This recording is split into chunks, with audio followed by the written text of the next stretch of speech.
여러분 안녕하십니까? 진성호입니다. 문재인 대통령의 특징 중 하나는 인사를 너무너무 못한다는 겁니다. 역대 어느 정권보다도 국회 인사청문회에서 낙마하거나 인준을 받지 못한 그런 장관 후보자들이 넘쳐났습니다. 그래서인지 홍영표 의원 등 민주당 의원들이 이 국회 인사청문회법을 바꾸자고 발의했습니다. 도덕성 검증을 비공개로 하자는 겁니다. 자, 그동안 조국 전 장관, 추미애 장관, 한두 명이 아닙니다. 그리고 그중에서 많은 장관 후보자들이 날아갔습니다. 국민들이 인사청문회를 보다가 정말 열받아서 인사 스트레스를 받을 정도로 부도덕하고 이런 사람들이 문재인 대통령의 지명을 받았기 때문입니다. 그런데 과거의 민주당은 어땠을까요? 박근혜 대통령 시절, 이명박 대통령 시절, 당시 반대 정당이었죠. 이 새누리당에서는 지금과 비슷한 법을 발의하려고 한 적이 있습니다. 그때마다 민주당은 눈에 불을 켜고 반대했습니다. 그랬던 사람들이 이게 자기가 정권을 잡고 총선에서 압승을 하니까 이걸 하겠다고 들이밉니다. 진중권 전 동양대 교수가 말했습니다. 청문회는 죄가 없다. 정말 내로남불도 이런 내로남불이 없습니다. 끝판왕입니다. 민주당 과연 인사청문회법 통과시킬 수 있을까요? 진성호의 융단 폭격 시작합니다. 더불어민주당을 융단 폭격합니다. 방송에 앞서 아직 진성호 방송의 구독자가 아니신 분들은 붉은색 구독 버튼 눌러주십시오. 더 좋은 방송으로 보답하겠습니다. 지금 이 사람들은 총선에서 이기니까 눈에 보이는 게 없는지 마구 이런 법들을 내놓습니다. 청문회를 이번에는 그들이 꽂혔습니다. 자, 더불어민주당이 이번에는 국회 인사청문회 때 고위공직 후보자들에 대한 도덕성 검증을 비공개로 하는 깜깜이 인사청문회를 추진하고 있습니다. 자, 민주당 대표 경선에 출사표를 던진 홍영표 의원, 인사청문회를 공직윤리청문회와 공직역량청문회로 분리해 추진하는 방안을 22일 내놨습니다. 자, 공직윤리청문회는 원칙적으로 비공개로 한다. 그리고 공직역량청문회만 이 공개로 한다. 그러니까 장관으로서 수행 능력은 공개로 하지만 지금까지 나왔던 부동산 투기 의혹이라든지 뭐 여러 가지 의혹들 이런 것들은 공개하지 않겠다는 겁니다. 자, 공직 후보자의 자질과 역량 검증에 집중하도록 한다는 이런 명분을 내세우고 있습니다. 홍영표 의원 등이 내놓은 이 인사청문회 개정안 이미 발의했습니다. 이걸 지켜보는 국민들은 바보가 아닙니다. 지금 모두 44명의 민주당 의원 등이 참여한 이 개정안 발의. 홍 의원은 이렇게 말합니다. 인사청문회는 정쟁 도구로 변질됐으며 국회 파행, 공직 기피, 정치 불신 조장 등 부작용도 크다. 인사청문회 정상화는 최우선적인 정치개혁 과제이자 일하는 국회의 첫걸음이다. 이렇게 주장했습니다. 이게 과연 맞는 걸까요? 물론 이런 논의는 있어 왔습니다. 그런데 이 사람들이 야당 때 했던 발언들을 보면 기가 막힙니다. 하루아침에 이렇게 여당이 됐다고 해서 표변할 수가 있는 건지 기가 막힙니다. 자, 진중권 씨가 페이스북에 어제 글을 하나 올렸습니다. 국민이 멀쩡히다 지켜봐도 막무가내로 임명하는 판에 굳이 숨기거나 감출 필요가 있나?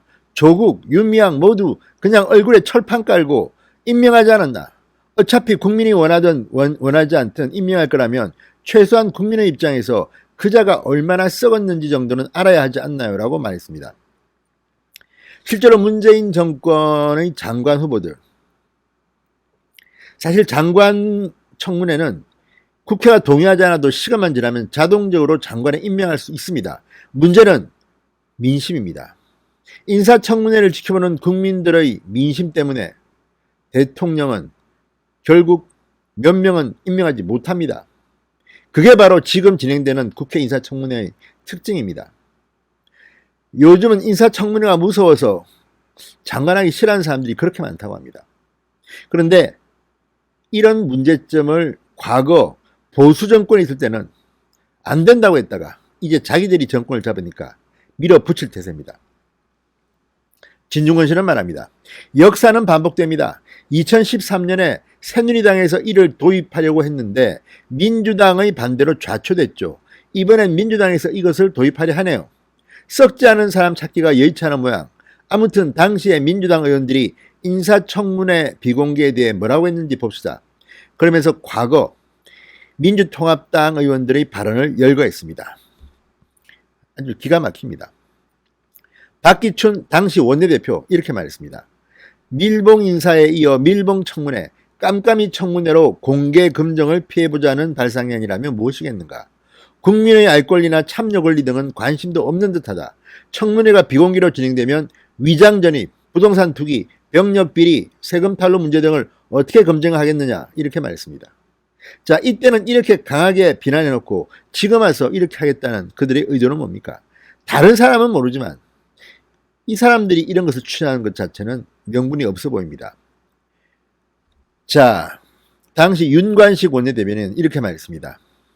제대로 된 사전 검증 없이 후보를 덜컥 추천했다, 낙마 또는 자진 사퇴하자, 제도 개선을 언급하는 것은 그 진정성을 의심받을 수밖에 없다. 신상털기식 청문회를 막기 위한 첫 번째 전제조건은 지명 전 철저한 사전 검증이다. 이렇게 말했습니다. 이 말을 들으면 기가 막힙니다. 자, 사전 검증 제대로 하지 않아서 후보 덜컥 추천했다, 낙마 또는 자진 사퇴한 케이스가 문재인 정권이 가장 많습니다. 게다가 이 당시 인사검증을 주재했던 사람이 누구였습니까? 조국이었습니다. 민정수석이었습니다. 이 말을 들으면 조국 뜨끔하겠습니다. 자, 박용진 당시 대변인 이렇게 말했습니다. 부적격자들을 국가 중요직책에 청구한 자신들의 책임은 망각하고 엉뚱한 청문회 제도 탓으로 돌리는 것은 국민들이 용납하지 않을 것이다. 참 자신에게 침을 뱉는 것 같은 생각이 듭니다. 과거 이들의 발언을 들으면 정말 말은 참 잘합니다. 술 마시고 벌어진 취중난동 사건에 대해 사람이 아닌 음주문화를 처벌하자고 나설 태세다. 부적격 인사를 추천한 이명박 박근혜 두 인사권자의 책임이지 청문회는 아무런 죄가 없다. 여기에 문재인이라는 이름을 바꾸면 딱 떨어집니다. 문재인의 책임이지 청문회는 아무런 죄가 없다. 진중권 씨는 말합니다. 2013년에는 타당했던 얘기가 물론 지금도 타당합니다. 코미디를 해라, 코미디를 이렇게 일관했습니다. 자, 이들의 말 듣고 있으면 정말 구토가 나올 지경입니다. 문재인 대통령이 가장 인사에는 무능했던 그런 대통령으로 기억하는 사람들이 많습니다. 정말 문재인 정권이 출범하고 인사는 망사라는 말이 나올 정도로 엉망진창한 인사를 해서 자기들 중에도 장관 창피하다는 사람들이 많았습니다. 이런데 이 깜깜이 인사청문회법을 발의한 홍영표 의원, 아무튼 민주당 사람들은 얼굴에 철판 깔았나 봅니다. 진성호의 융단 폭격이었습니다. 여러분 감사합니다.